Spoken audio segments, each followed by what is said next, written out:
Satsang-71. Be alert within. 5th October, 1935. However scholarly or learned you may be in the world, it is all an outward show. Your consciousness must be unwavering from within. A man who has earned great fame in the world is wasting his life if he is not free and awake inside. One who has missed the one God has thrown away his life. What is the use of being famous in public life? When one has no self-knowledge, one is ignorant of the self. If you are a devotee of God, the place where you are now and after death is God's being. If you are only keen on worldly things, you will come back to the world. When you are devoted to the self, Atman, you remain in the self, one with God. The purpose of sharing this is that you have to burn off all unnecessary garbage and be one with the wholeness of the Absolute. If you have dissolved the desires of the body, and the elements making up the body are merged into the vastness of the elements of the universe, then you are free while still having your outer body. That is the Jivan Mukta. That is itself freedom. A man who constantly thinks about women takes the next birth as a woman. As you think and meditate, you become that thing. One whose attention is always turned towards worldly things has come again and again into this world and will continue to do so. In other creatures, this supreme knowledge is absent. Human beings have access to this knowledge, and therefore it is possible in human life to do such meditation.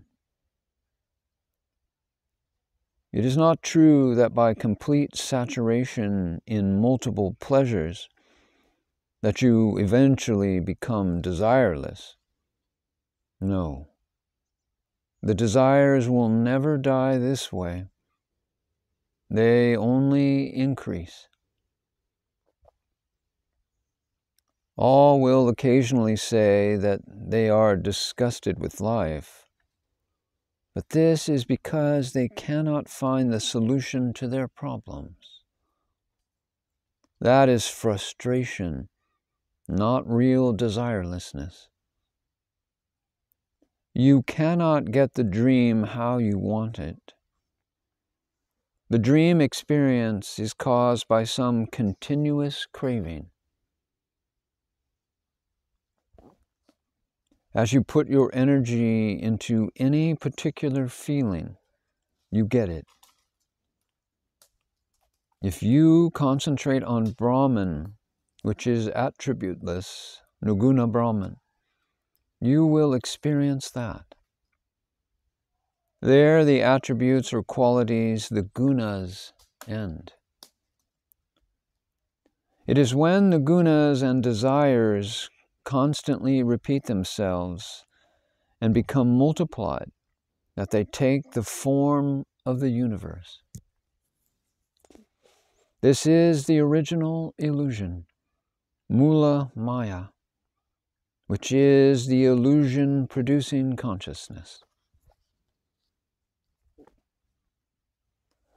By meditation on absolute pure consciousness, on that which is without attributes, Nirguna Brahman, we achieve the dissolution of the attributes, the gunas. In this way, you can become singularly one. It is a rule that a renunciate, sannyasi, has to remove his hair and shave his head. This means that the pride of attributes should be removed. It symbolizes that any overgrowth must be removed from the self.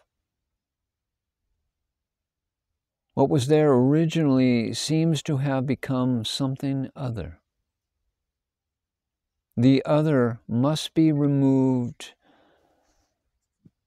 and original being then remains.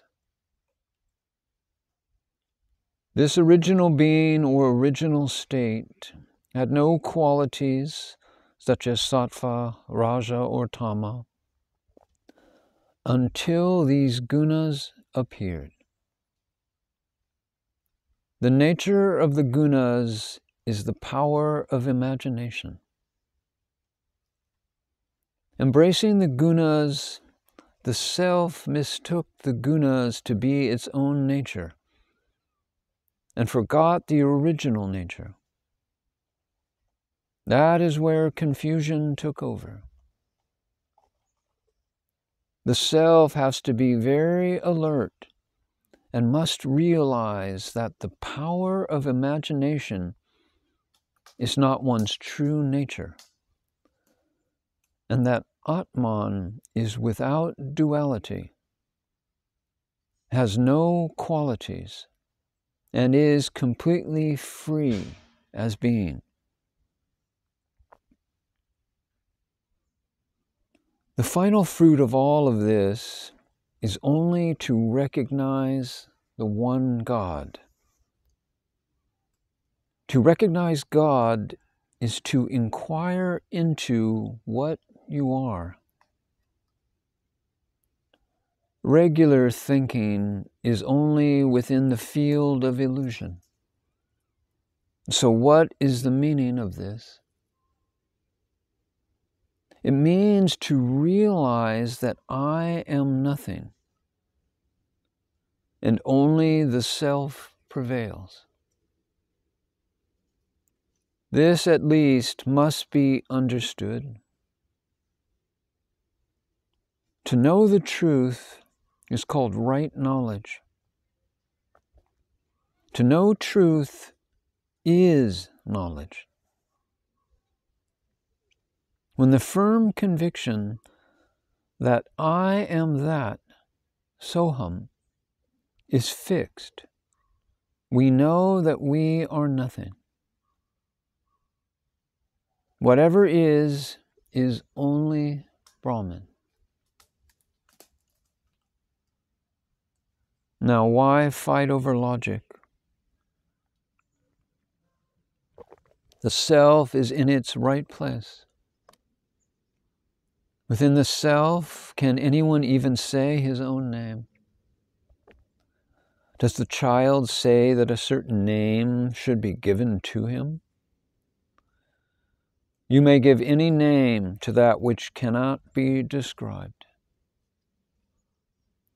What was to happen has already happened. It has come into being, and then the name was given through imagination. The name was given from whatever the mind chose. It was only for social convenience that the name was given by using a certain word. The names are simply coming out of imagination. Sometimes they were adequately denoting the qualities of the person, and sometimes these names were not sufficient, and so surnames or last names were given. These were added because the first names were not adequate. The self is where it is. There is no sense of a body in it. The 5 elements are in their places. The body is not there. We are not there. The body is a bogus form. No one has ever really had a body. Brahman has no real body. None can get a real body. Nobody is real because of the body. Whatever the form, the body is false. Everything is really without form. Everyone must look at oneself and achieve what is to be achieved. One who says that the body is real misses the mark. God is formless. Now, no further conjectures, please. The self in itself is already accomplished. What further spiritual practice, what sadhana does one need? Once the head is completely shaved, how can it be shaved again? Should the head itself be cut? How can the one who is free have bondage? Spiritual practice has for its purpose to find the self, Atman. When Atman is found, what is the use of sadhana? If a potter becomes king, would he still take care of donkeys? Why should he bother to prepare the clay? All the various types of effort and spiritual practices are the results of our own aptitudes. When one is beyond effort and practices, why should he bother about them? It is true that one who misses the mark should do good deeds. So if you think you have done evil, do some good deeds.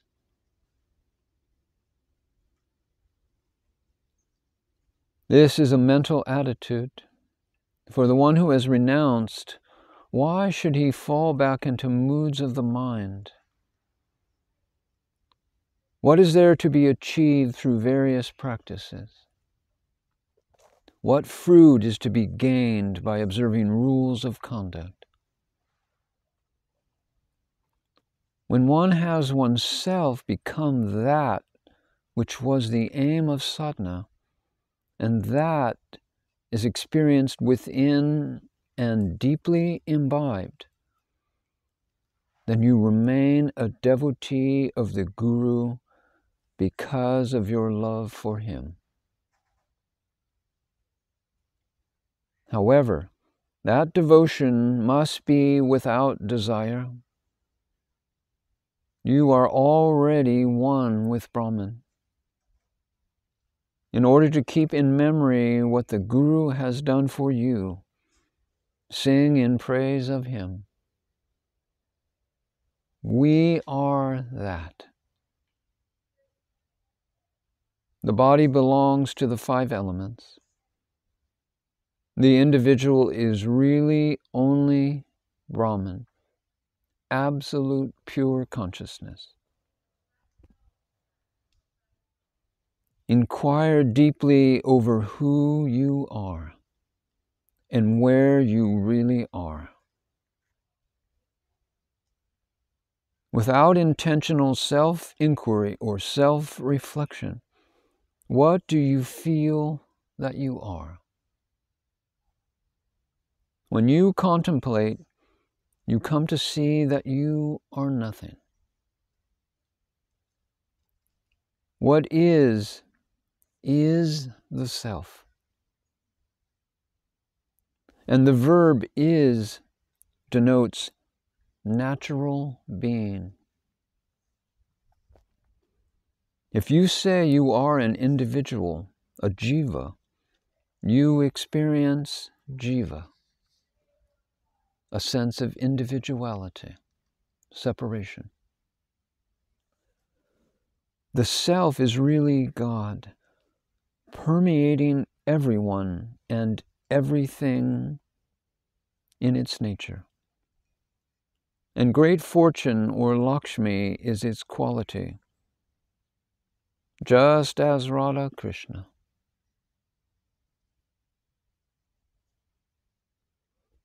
The wholeness of the self is all, and the one who is really a wise one searches to find out who he is. Man examines everything but cannot recognize himself. One who cannot recognize himself cannot have self-realization. When the intention to say, I am, is dropped, then there is no thing.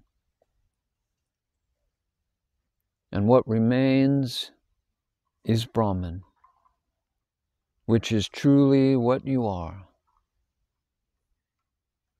To be convinced of this is very deep and is called the realization of the self and the height of spirituality, or the science of spirituality. It is not the case that we are separate from the body and from God. The fruit is not separate, and we are not separate. We are the fruit.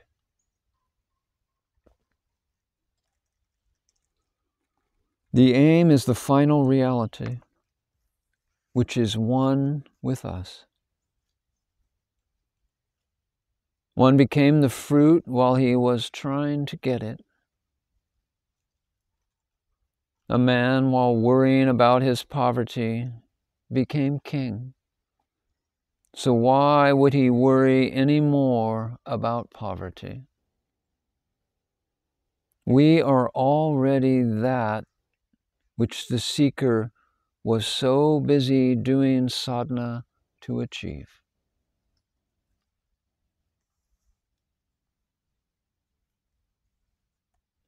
It is to meet oneself that all the paths are laid down.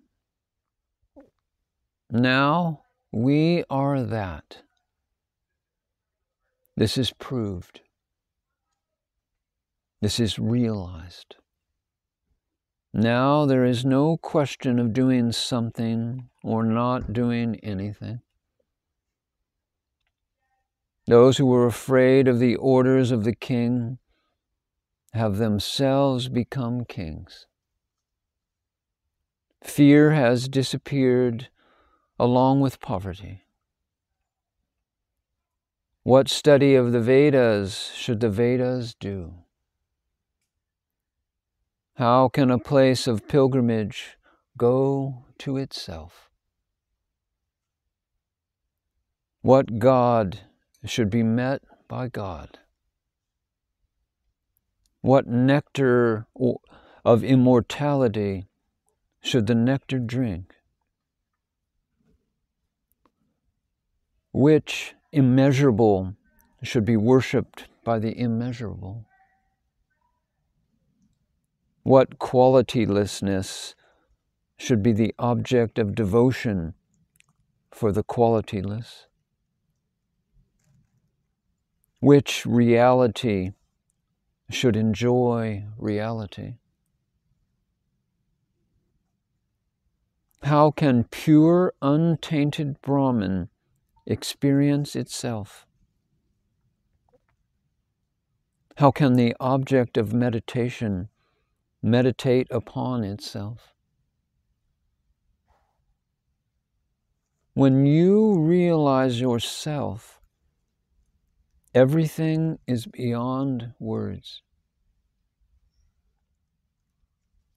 The indescribable plunging into Brahman is now proved.